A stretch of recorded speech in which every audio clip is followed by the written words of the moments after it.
This time I woke up to a loud noise, like a trumpet call.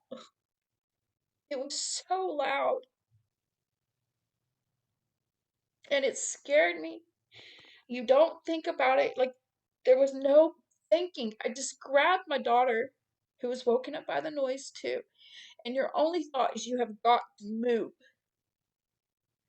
Okay, I put her on my back because at 6 years old, I'm a petite young girl. Okay, 6 years old, I can't carry her, can't tote her. I put her on my back, and she's choking me from the fear. She's choking me out with her arms. Okay, and I reached the hallway. Now, this noise is not only loud, it's forceful. Like it's pushing me down. There's spiritual symbolism in this, okay? And I'm holding the wall and I'm trying to get through. The only thing I'm trying to do is get out of the house. And everything is in place. I do not know that I am still asleep. I'm approaching the end of the hallway. I can see the couch. Okay, the hallway goes like this.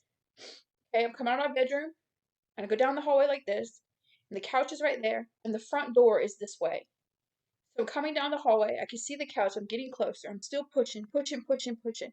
I turn around that corner where the couch is, and I turn around and I'm headed straight to the front door. And I bump into a man standing right there at my front door. And then all I saw when I bumped into him, all I saw was his shoulders, chest, down. I never saw his head. I never saw his face. Shoulders, chest, down. Right there at my front door. And I woke up